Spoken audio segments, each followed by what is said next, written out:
Sepulveda versus Yucaipa-Calimesa Joint Unified School District. Tragic case. 13-year-old girl, Adilene Carrasco, beautiful little girl, had asthma. She was in 8th grade.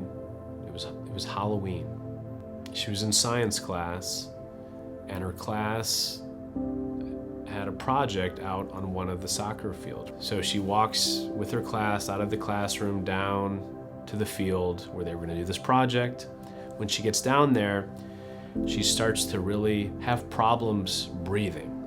She starts to struggle. She tells her teacher, "I'm having trouble breathing." She had an asthma attack, and she had asthma as a child. It was something the school was very aware of. Mom had filled out all the required paperwork. And I think what happened in this case is just there were so many moments where they could help her, and because of lack of recognition, lack of training, honestly, to a point, lack of empathy and sympathy for her, that it just led to the situation where her asthma attack went from manageable to cardiac arrest. Teacher says, "Go get your inhaler back in the classroom," because she knew it was in her backpack. So Adilene and her friend walked all the way back to the classroom, which was a far away distance from the field, got the inhaler, gave it a couple pumps, didn't help, but she had to go all the way back down to where her class was. Went back to the class, told her teacher, "I used the inhaler, it's not working." She was visibly having trouble breathing. She comes back to the teacher, right, because she needs help. And so she comes back to the teacher and says, "Hey, my inhaler is not working." At that point, the other children were concerned because they thought her voice sounds different, she looks different. And so here we have these children now who are her age that are showing more concern for her health than the teacher. And so at this point, the teacher had the opportunity to help Adilene and to call security and have security, available. The school had security available in a golf cart that could have come down, taken Adilene back to the nurse. But for whatever reason, the teacher said, "You know what, you manage your own situation. You go back up to the office and talk to the nurse, tell them something's wrong." So now she's taking a second trip up that hill to a faraway building. By the time she gets to the building, she is now in severe distress. Someone needs to help her, carry her to the nurse, and she goes into cardiac arrest. And the science is that once a child goes into cardiac arrest, the chances of survival plummet.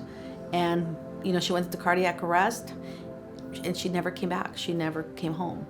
And then the school, we find out, had a policy in place where when a student is having a medical emergency, you know what they're supposed to do? Keep the student where they are, call for the nurse will come down in a golf cart, put the kid on the cart, take him to the nurse's office. But this teacher didn't know any of that. She didn't know how to handle a kid having an asthma attack. She didn't know about the policy of calling the nurse in the golf cart to come down. She didn't know that it was inappropriate to send a kid off on her way unattended, having no adult supervision while she was having a potentially life-threatening emergency. She didn't know. The school district knew that they had committed a very negligent act. They knew that they were at fault for Adilene's passing. They ultimately settled with the family, paid close to $16 million. Once again, it wasn't enough. As a result of Sepulveda, we were able to implement real change in the school district and also create a law that went up to the legislator to try to change the circumstances that really led up to this incident. It's one of the most proud accomplishments I have as a lawyer at this firm, is that I got to be a part of those cases and getting those laws in place, making those policy changes. For a lot of these cases, it's not about the money. The client will tell us, and we'll tell each other, it's not about the money. It's really to make sure this doesn't happen again, especially for something like this that was so preventable on so many different levels. you know, it's a way to make sure that another patient doesn't come, another client doesn't come. You want to make sure that the world is left a little better and that the death wasn't in vain. And I think that really helps the survivors to feel like they suffered this tragic loss. They're, you know, the money is not going to bring back their child, but at least they worked hard and they were able to help this not happen ever again.